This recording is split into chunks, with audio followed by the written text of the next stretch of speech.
दोस्तों, भाइयों एवं बंधुओं, युवा साथियों, मातागण बहनें, गार्जियन स्वरूप हमारे जितने भी बुजुर्ग गार्जियन, मैं सभी लोगों का हार्दिक अभिनंदन करते हुए ढेर सारी शुभकामनाएं, ढेर सारी खुशियां और मंगल की कामना ईश्वर से करता हूं कि हमारे भारतवर्ष के 100 करोड़ जितने भी धर्मवाद से ऊपर उठ करके सभी जनता जनार्दन आपस में भाईचारा का, इंसानियत का अपना परिचय देते हुए हंसी खुशी से जीवन को बिताने की आवश्यकता है। ये जीवन क्षण भंगुर है। अपने अधिकार क्षेत्र पर रह करके ही चलने का आनंद, जीवन में सुख प्राप्त हो सकता है। भाइयों एवं बंधुओं, मूल बिंदु पर मैं कहना चाहता हूं, आज भारतवर्ष में ज्यादातर मामला भूमि विवाद है। भूमि विवाद अगर है तो भूमि विवाद का निपटारा तो बहुत सरल है सरकार के लिए, लेकिन इसको उलझा के रखा गया है। सरकार एक तरफ कहती है कि मैं रोजगार दे रहा हूं, तो सरकार के पास ये भी ध्यान होना चाहिए,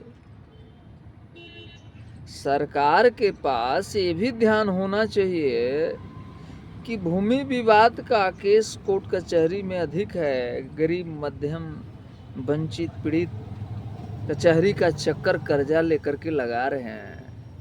ठीक है, मैं मानता हूं जिसका कागज है उसी का न्याय होगा, लेकिन कब होगा, कितने दिन में होगा, इसका कोई ठिकाना नहीं। और जो अनाधिकार जमीन पर कब्जा करके लड़ाई छेड़ करके वह कोर्ट कचहरी के चक्कर में दौड़ा रहा है, उससे मानहानि का मुआवजा उचित तौर पर कानून की आवश्यकता है। कि हम लड़ाई अपने कमर को कस करके अपने अधिकार क्षेत्र की लड़ाई लड़ रहे हैं,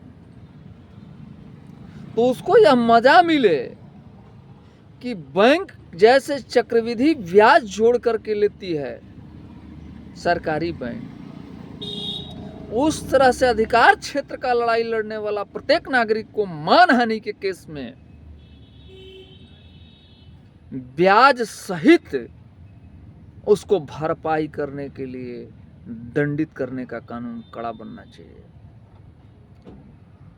ताकि जितने दिनों से अवैध कब्जा करके और जितने दिनों से कचहरी में वह दौड़ा रहा है, जब उसका भरपाई जब करेगा और उसका जो भी है थोड़ा बहुत जब बिक्री हो जाएगा भरपाई करने में प्रॉपर्टी, तब उसको समझ में आएगा ना कि अधिकार क्षेत्र पर रहना चाहिए, अनाधिकार क्षेत्र की लड़ाई नहीं लड़नी चाहिए।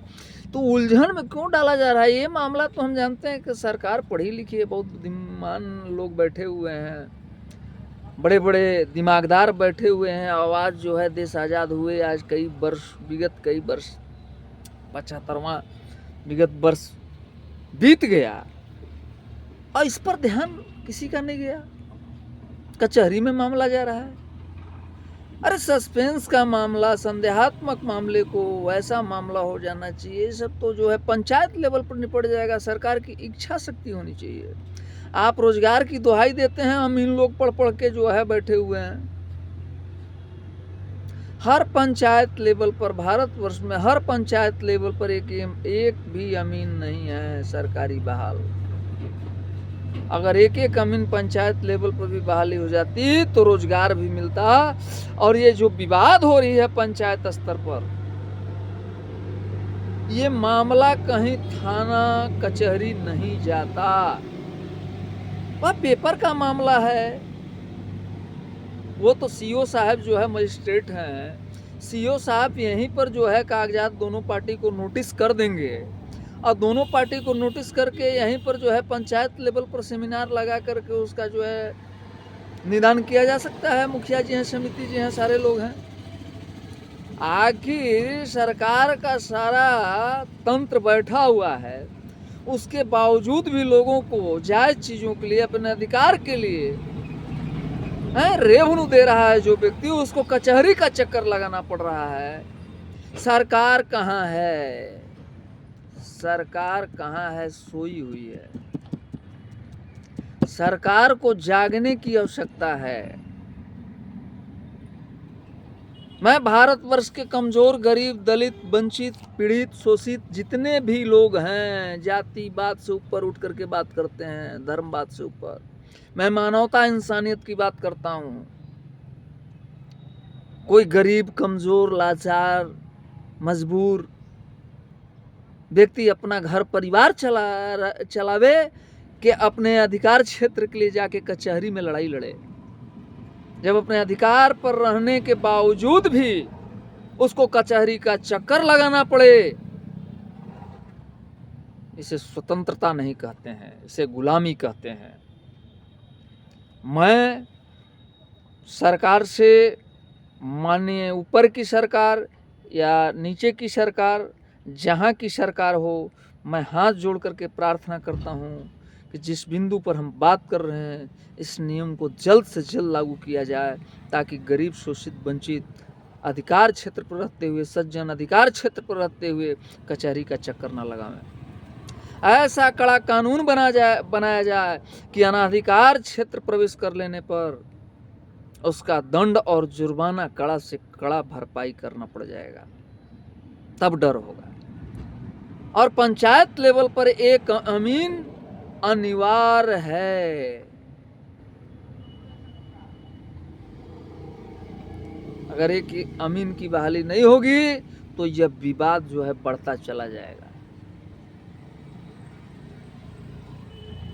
मेरा वीडियो अगर जनता जनार्दन 125 करोड़ लोगों को अच्छा लगता है तो मेरे वीडियो को इस सरकार के पास पहुंचाइए कि एक आम आदमी, एक कम पढ़ा लिखा व्यक्ति इतनी बारीकियों से सोच सकता है। कागज पेपर का मैटर का बात है, यहीं भी, यहाँ पंचायत लेवल पर भी इसको एकदम क्लियर। वही चीज कचहरी में लड़ने के बाद जज साहब वही कागज पर ऑर्डर देंगे, तो उस कागज को क्या मजिस्ट्रेट साहब नहीं पढ़ सकते हैं, रीडिंग नहीं कर सकते हैं, कर्मचारी साहब नहीं कर सकते हैं?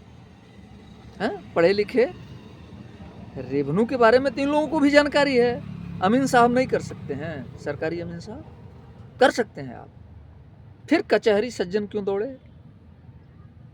क्यों दौड़े भैया?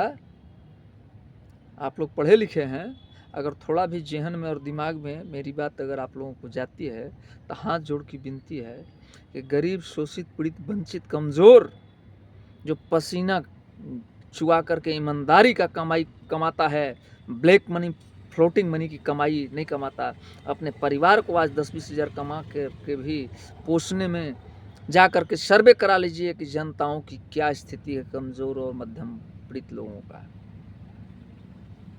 बाज क्या जाने प्रसव की पीड़ा की हाल, जिसने बच्चा ही पैदा न की हो।